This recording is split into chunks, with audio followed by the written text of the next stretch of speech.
Assalamualaikum warahmatullahi wabarakatuh. Nama saya Fahri Nur Said, NIM 2286206166, kelas reguler 4B, program studi pendidikan guru sekolah dasar. Di sini saya akan menjelaskan tentang tata cara membuat ATP atau alur tujuan pembelajaran untuk memenuhi tugas mata kuliah perencanaan pembelajaran dengan dosen pengampu Bapak Nurul Mutakin MPD. Baiklah, mari kita simak videonya.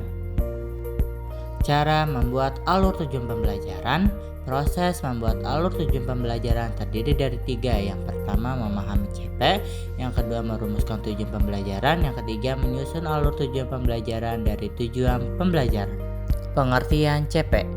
Capaian pembelajaran adalah kemampuan yang diperoleh melalui internalisasi pengetahuan, sikap, keterampilan, kompetensi, dan akumulasi pengalaman kerja. Istilah capaian pembelajaran kerap kali digunakan bergantian dengan kompetensi, meskipun memiliki pengertian yang berbeda dari segi ruang lingkup pendekatannya.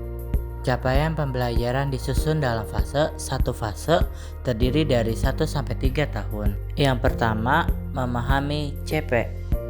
Jadi, fase tidak sama dengan sekelas. Fase merupakan kompetensi sedangkan kelas menunjukkan kelompok berdasarkan usia.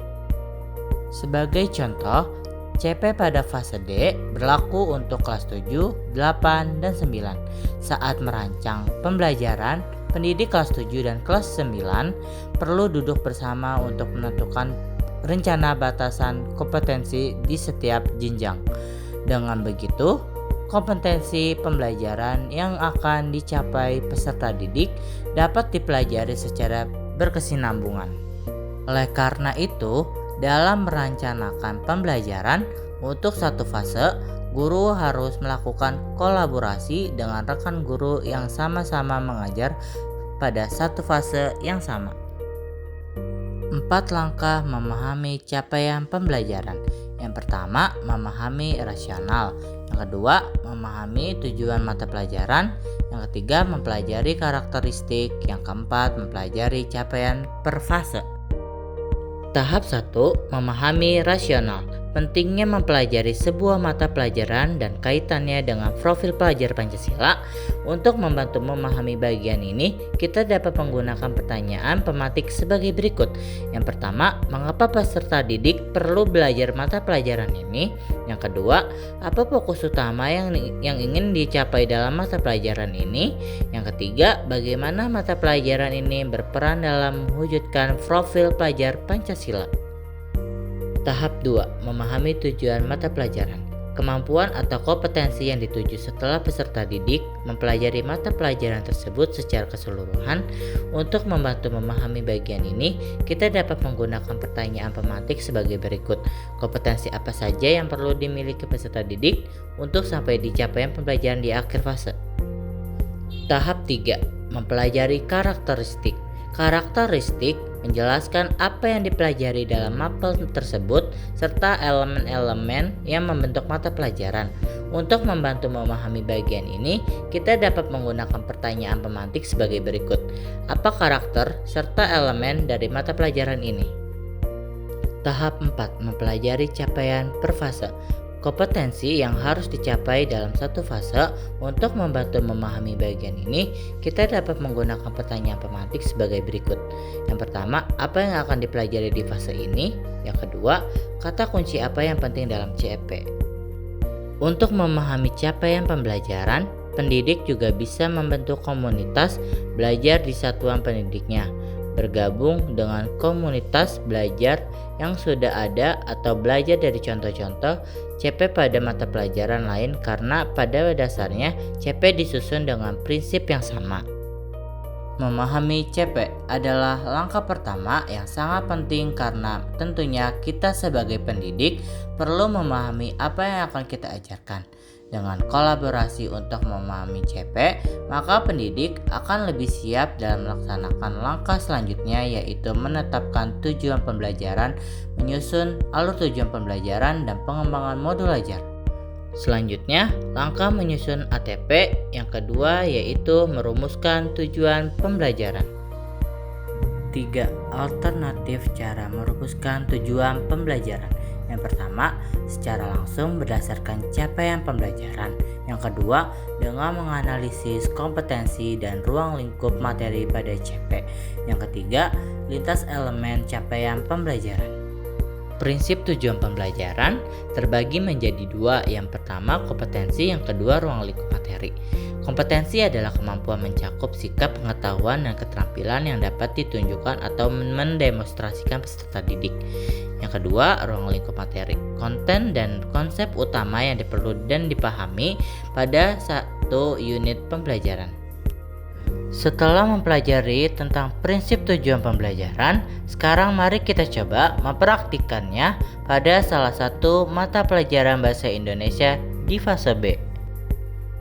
Pada video ini kita akan mempraktikkannya cara merumuskan tujuan pembelajaran dengan cara alternatif 2, yaitu menganalisis kompetensi dan ruang lingkup materi pada CP. Jadi, yang pertama dilakukan adalah mengidentifikasikan kata kunci pada CP yang berkaitan dengan kompetensi dan ruang lingkup materi. Mari kita mempraktikkan pada elemen pertama, yaitu elemen menyimak. Pada kalimat ini, kompetensi yang diminta adalah memahami ruang lingkup materinya adalah pesan lisan, media audio, teks oral, dan instruksi lisan. Pada kalimat selanjutnya, kompetensi yang ada diminta adalah memahami dan memaknai ruang lingkup materinya, teks narasi, dan dilanjutkan untuk semua kalimat dalam sebuah elemen. Langkah kedua adalah mengelompokkan hasil identifikasi.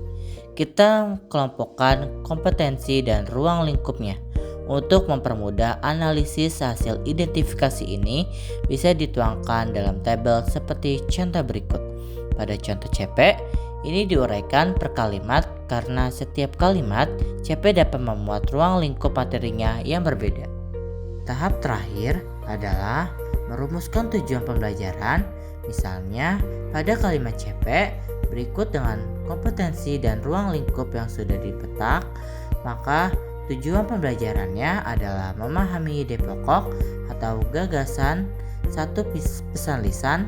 Namun, ada kalanya saat merumuskan kita perlu menganalisis ruang lingkup materinya lebih dalam. Sampailah kita pada langkah ketiga, yaitu menyusun alur tujuan pembelajaran atau ATP. Penyusunan ATP dilakukan setelah seluruh capaian pembelajaran telah diturunkan menjadi tujuan pembelajaran. Langkah pertama dalam menyusun ATP yaitu adalah perlunya kolaborasi antar pendidik yang ngajar dalam fase yang sama. Ini perlu dilakukan agar tujuan pembelajaran tetap berkesinambungan. Untuk menyusun ATP mata pelajaran bahasa Indonesia fase B, maka guru kelas 1 dan kelas 2 perlu duduk untuk saling diskusi dan kolaborasi. Langkah kedua adalah menyusun tujuan pembelajaran secara logis dan runtut dari kompetensi yang di tingkat fondasi ke kompetensi yang lebih tinggi. Jika dikaitkan dengan mata pelajaran bahasa Indonesia, pemaparan teks dapat dimulai dari teks yang pendek dan sederhana terlebih dahulu, baru kemudian ke teks yang lebih panjang dan kompleks. Bisa juga dihubungkan dengan tujuan pembelajaran, yakni mulai dari materi yang lebih mudah dipahami dan sampai ke materi bacaan yang lebih abstrak dan membutuhkan pemahaman lanjutan. Metode ini merupakan metode pengurutan yang bertujuan untuk meningkatkan standar performa, sekaligus mengurangi bimbingan atau intervensi secara bertahap. Hal yang juga perlu dipertimbangkan adalah tingkat kelas, karena satu fase bisa terdiri dari 1-3 tahun, maka pendidik perlu mempertimbangkan mana konsep yang sebaiknya yang diajarkan di kelas 1 atau di kelas 2. Kita bisa menggunakan cara pengurutan dari yang mudah ke yang lebih sulit. Kesimpulannya, dengan mengimplementasikan langkah-langkah dan prinsip-prinsip ini, pendidik dapat merancang pembelajaran yang efektif, yang terstruktur, dan relevan dengan kebutuhan peserta didik dalam mencapai pencapaian pembelajaran yang telah ditetapkan. Ditetapkan penjelasan yang sudah dijelaskan tadi merupakan acuan untuk membuat RPP. Terima kasih yang sudah menonton video ini. Semoga ilmunya bermanfaat dan menambah wawasan kalian. Cukup sekian dari saya, kurang lebihnya mohon maaf. Wassalamualaikum warahmatullahi wabarakatuh.